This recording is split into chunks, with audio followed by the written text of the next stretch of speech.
film this video? What? You know what would make this video better? What? The selfie stick. Let's get it. Let's get it. We found the selfie stick. Selfie stick. Whoa. Whoa. Come back. It's not a roller coaster. Stop. And we're back in the studio for another episode of the COVID questions series. What are you doing?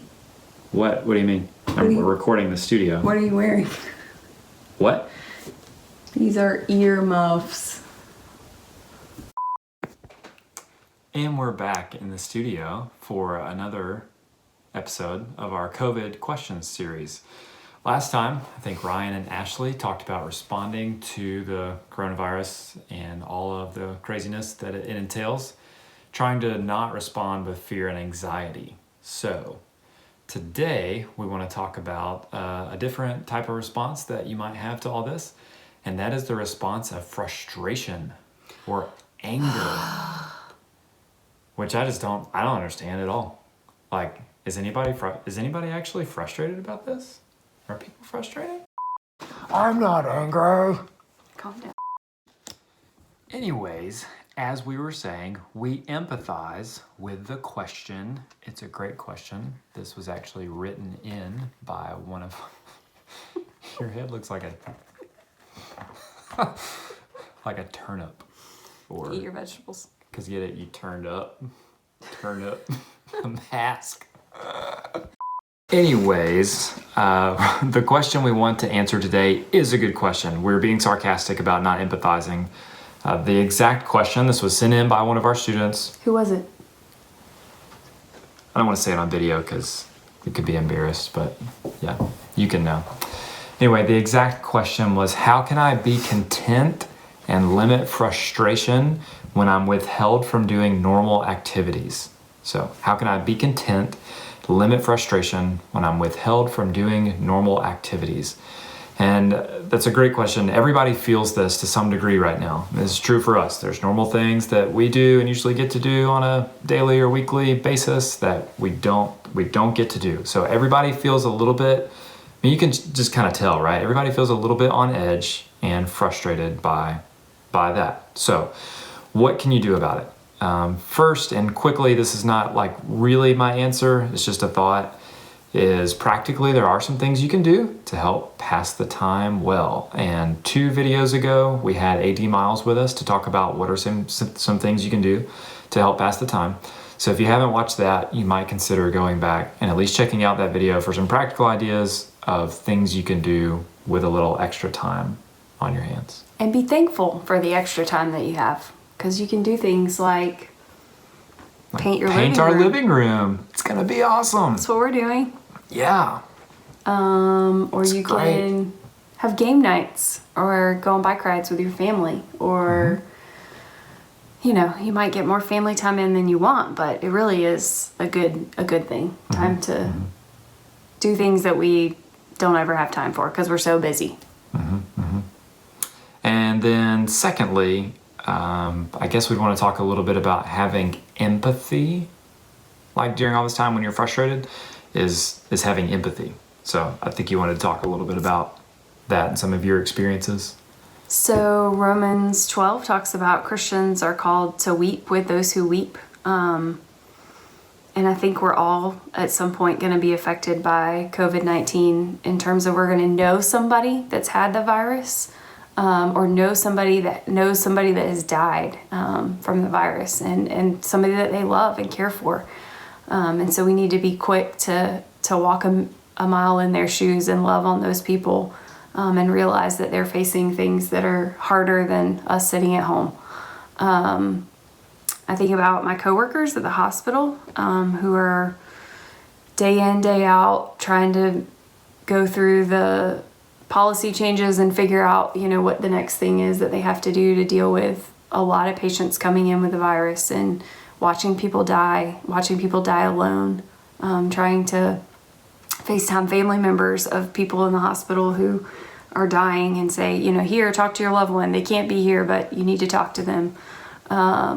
So just trying to empathize with those types of people.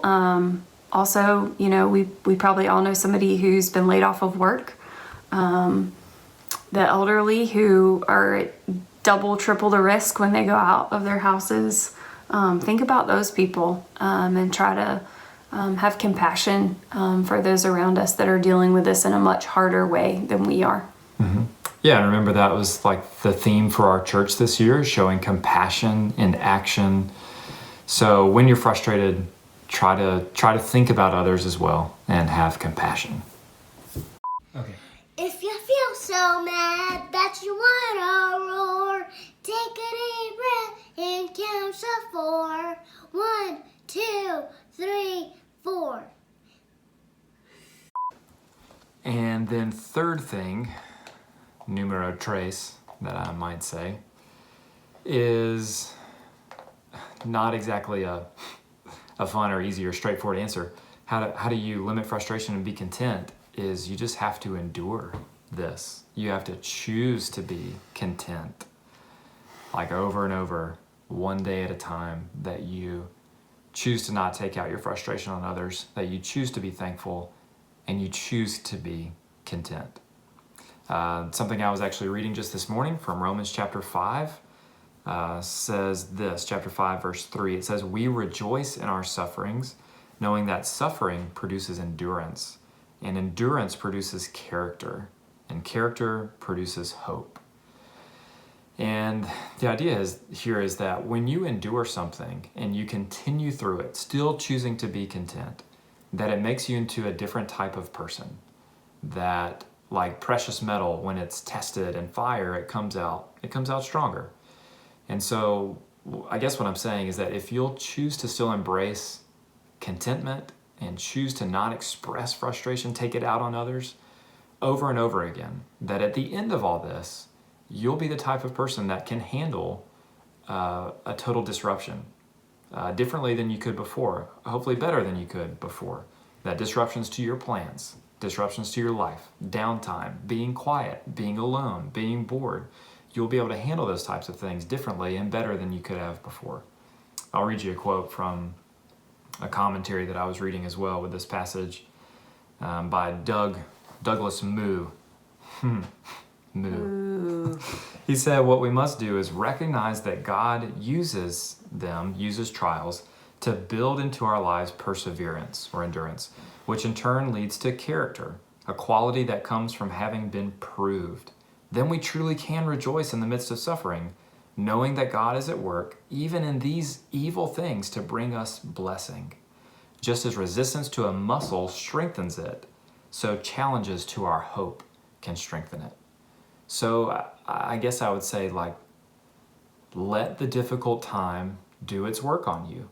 Let it frustrate you and recognize that, but then pray for God's help. Choose to be content and choose to be thankful, choose to love others. And if you'll do that one day at a time throughout the rest of this, at the end of it, you'll be a different person and for the better. So anyway, those are our initial thoughts on this. You may want to continue the conversation further. So person who asked the question, you can always reach out to us more, or anybody else can DM us on Instagram. You can post comments in the videos below and we'll get back to you. So everybody have a good night, or whatever time it is when you watch this. For us, it's like way past our bedtime, as shown by all the silliness in the video. So we're gonna go to bed now. Bye.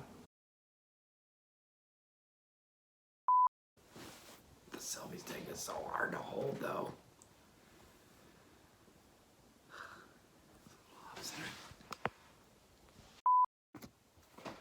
I'm not angry.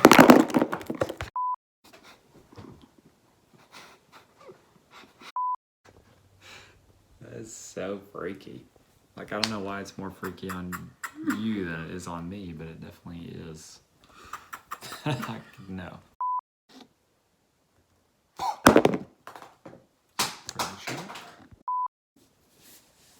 Hey, you know what you should do this quarantine? Eat your veggies. They're good for you.